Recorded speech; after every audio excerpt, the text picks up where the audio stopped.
La Banque de France qui donc se veut rassurante sur la santé de nos entreprises. Bonjour Mathieu.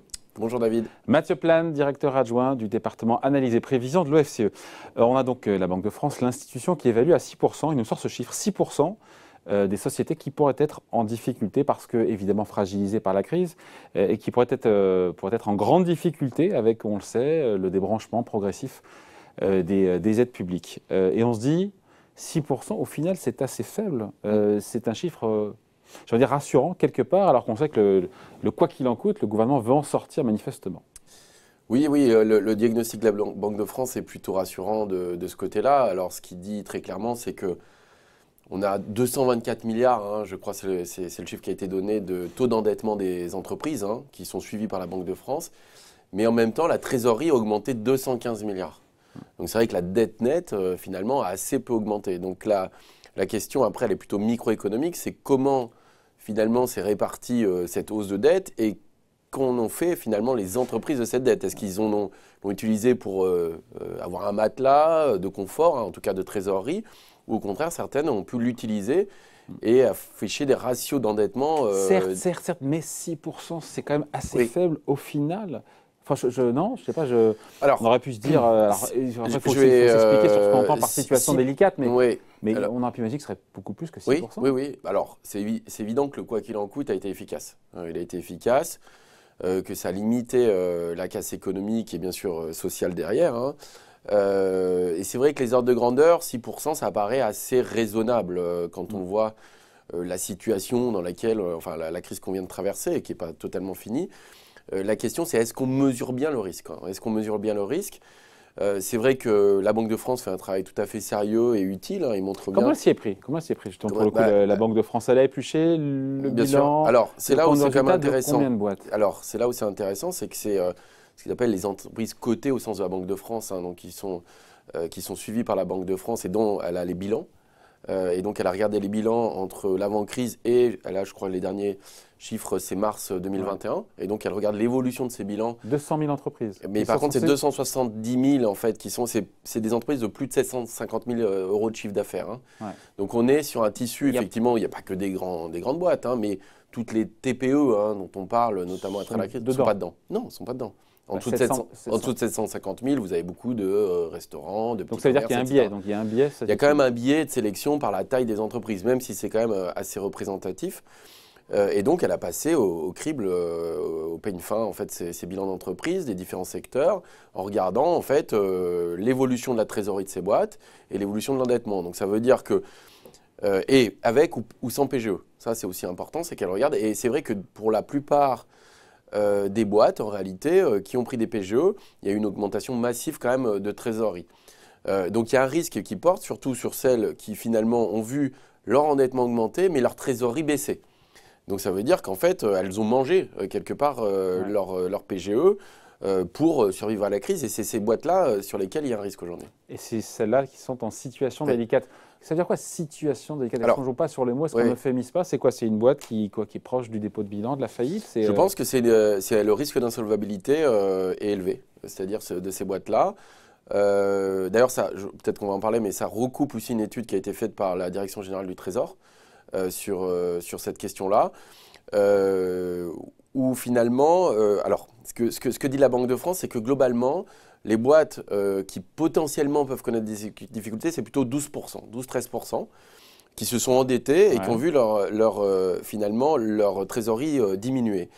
Et ce que dit la Banque de France, c'est qu'en fait, dans ces 12%, en réalité, il y en a la moitié qui peuvent connaître des difficultés, parce que l'autre moitié avait des ratings plutôt élevés avant crise. Donc les capacités finalement à affronter cette crise économique. Donc il en resterait à peu près la moitié qui pourraient connaître des difficultés, avec des éléments quand même sectoriels forts, où justement dans le rapport de la Banque de France montre que par exemple dans le secteur de la restauration, on est plutôt entre 10 et 13%. Il y a des secteurs qui concentrent évidemment les problèmes. Donc l'hétérogénéité du choc est très difficile à évaluer aujourd'hui, et aussi les effets de taille. Et comme je vous disais, c'est que le nombre de faillites des grandes boîtes, a priori, quand même est limité, mais par contre, des toutes petites boîtes, malheureusement, on sait assez peu. Après, si la Banque de France écarte les boîtes qui font moins de 750 000 euros de chiffre d'affaires, si elle écarte aussi les entreprises qui étaient déjà en difficulté avant la crise sanitaire, on écarte beaucoup de monde au final, non? Et donc, loin de moi l'idée de dire que le chiffre n'est pas sérieux, mais est-ce qu'il est aussi à nuancer? Parce qu'on dit 6% au final, on s'en sort pas si mal, non?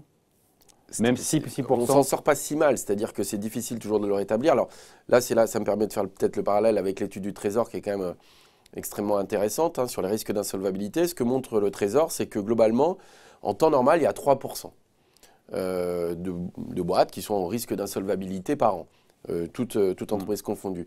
Ce que dit le Trésor, c'est que sans les aides publiques, on serait monté à 12%.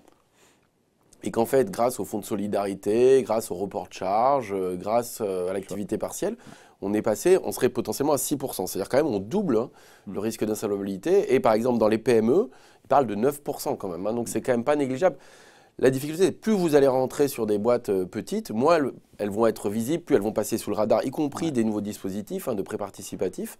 Et donc, il n'y a pas, on va dire, il n'y a pas un risque structurel majeur dans le sens où ce n'est pas des grandes technologies, ce n'est pas des grandes boîtes qui mobilisent un capital extrêmement performant. Donc, mais par contre, il y a quand même un risque social qui est à pas négliger parce que c'est des très petites boîtes, très concentrées. Alors, on le voit sur, par exemple, aujourd'hui, typiquement dans la restauration, quand on regarde, il y a un rapport aussi qui a été fait sur l'Observatoire du financement des entreprises, qui montre que, en gros, 66% des boîtes de l'hébergement en restauration ont pris un PGE et qu'elles avaient déjà un taux d'endettement qui était supérieur, largement supérieur à la moyenne des entreprises avant crise. Donc, on peut s'attendre à une crise qui restera quand même assez segmentée sur les secteurs en grande difficulté, mais il y a beaucoup de petites boîtes. Hébergement, restauration, événementiel. Avec un contenu en emploi qui est quand même assez important. Alors, ce n'est pas que de l'emploi de bonne qualité, mais il y a quand même beaucoup d'emplois derrière. Et c'est vrai que c'est ce que vous dites, c'est l'événementiel, c'est les activités culturelles, de loisirs et la restauration. Et aujourd'hui, le risque, il porte vraiment là-dessus.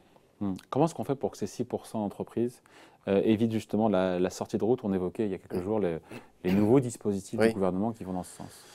Alors justement, je pense que le gouvernement est extrêmement vigilant, surtout en plus à un an de la présidentielle ou même pas un an, sur le risque on va dire quelque part, le moment de normalisation de la situation, parce que j'allais dire, tant qu'on est en crise, on est en situation d'urgence et on ne compte pas, on protège, voilà. Et puis après, c'est plutôt quand la situation se normalise qu'on fait les comptes et de savoir jusqu'où on va pour recapitaliser, sauver des boîtes, avec toujours la difficulté, si on va trop loin, on risque de zombifier l'économie, c'est-à-dire de sauver des entreprises qui de toute façon n'étaient pas viables avant crise. Et puis si on met le curseur trop haut, on risque d'en perdre beaucoup au passage et d'avoir un choc sur l'emploi et même un choc sectoriel qui peut être très violent. Donc il faut trouver une mesure qui est très chirurgicale, qui permet de bien identifier les choses. Et comme quoi par exemple? Alors le problème c'est que, disons que les prêts participatifs, ils sont très intéressants. Mais il porte sur la base d'une potentielle rentabilité d'entreprise. Et donc, c'est en fait une analyse ex-ante de la viabilité de la boîte. Le problème, c'est que finalement, il est difficile de savoir. On peut imaginer que celles qui étaient les plus viables ou les plus rentables, à la limite, trouveraient des financements. La problématique, elle est plutôt sur celles qui traversent des difficultés et qui pourraient potentiellement être rentables après, ou celles qui sont petites. Même un peu largué, là, je ne vous cache pas. Non, non mais c'est dire que... Non, mais en fait, la réalité, c'est qu'on avait proposé un dispositif à l'OFCE qui était de dire, c'était pas forcément aux banques de faire le traitement de qui était bon, qui était mauvais, et donc qui aurait un prêt participatif. Mais de dire, en fait, il faut un dispositif d'aide qui compense les pertes liées au coût fixe qui étaient passées. Et donc là, vous recevez une aide qui est fonction en fait, des pertes que vous avez eues liées à vos coûts fixes. Alors, vous déduisez tout ce que vous avez reçu du Fonds de solidarité, mais on voit que, par exemple, certains secteurs plutôt technologiques, d'ailleurs plutôt qui ont pas mal d'investissements, ont des pertes encore, en tout cas des restes à charge qui est important. Et donc là, on peut imaginer que si l'État avait complètement compensé les pertes, y compris celles sur les coûts fixes, après on retombe sur une loi du marché, quoi. Là, j'allais dire, il y a un traitement presque administratif en amont qui va se réaliser et qui donne presque un droit de vie ou droit de mort sur certaines boîtes. Et je dis une fois de plus, le problème est sur les petites boîtes, quoi, parce qu'elles passeront sous le radar. Et donc ça, c'est un des risques qui est quand même élevé. Donc la Banque de France a tort de se montrer rassurante, parce que c'est ce que dit ce rapport qui souligne d'ailleurs que la majorité des entreprises, 3/4, abordent la reprise avec une trésorerie stable ou en hausse. Donc encore une fois, ça passe sous le radar. Voilà, c'est bien parce que ça donne des éléments. On n'est pas dans une crise systémique. Alors c'est pareil, ce n'est pas des acteurs qui vont entraîner l'ensemble du secteur. Avec un effet domino. Avec un effet domino. C'est vrai que si c'était beaucoup plus fort dans l'industrie, on serait plus inquiet. Moi, je pense que la question dans l'industrie se pose, mais plutôt sur la question des coûts fixes. Il y a un rapport de l'Observatoire du financement des entreprises qui dit que le besoin En fonds propres, en fait, ce qui issu de la crise, c'est à peu près 50 milliards d'euros en réalité. Et l'idée, c'est qu'il y a à peu près 30 milliards qui pourraient être liés à des recapitalisations de boîtes, boîtes cotées, etc., avec les outils traditionnels. Et en gros, il manquera 20 milliards où il va falloir aller trouver les moyens de recapitaliser des boîtes qui potentiellement... Et la solution aujourd'hui, c'est c'est les prêts participatifs. Voilà, c'est un peu la seule chose. Mais je dis, voilà, la limite de l'exercice, c'est qu'on va avoir un peu du traitement au cas par cas. Et quand vous avez plusieurs millions d'entreprises, c'est extrêmement compliqué de passer tout ça au peigne fin, surtout qu'on a besoin d'agir dans l'urgence. Donc, c'est très bien. Alors, avec aussi peut-être 2 autres éléments qui ont été mis sur la table, c'est peut-être la possibilité d'allonger encore plus les PGE pour donner un peu de... Qui le sont déjà. Qui le sont, mais c'est-à-dire passer au-delà de 5 ans. Ouais. Et puis après, le grand débat, c'est est-ce qu'il y aura des annulations de dette fiscale, quoi. C'est-à-dire aujourd'hui, on a 30 milliards... Plutôt non et plutôt cas par cas, si j'ai bien compris. Voilà, c'est un peu ça. Mais une fois de plus, le moment va être assez crucial dans les mois à venir. Il va falloir quand même... Tout va se jouer là dans les mois à venir? Oui, tout dans les mois à venir, oui, certainement. Là, dans les 6 prochains mois, on va faire l'état des lieux. Et quand on va passer dans la phase où il va falloir rembourser ces prêts, ça va être quand même beaucoup plus délicat. Avec un autre point, quand même un point noir. Hein. Alors, finir là-dessus. Oui, tout à fait. C'est-à-dire qu'on voit que le poids de cette dette peut jouer sur les capacités financières quand même de certaines boîtes et notamment à investir pour l'avenir.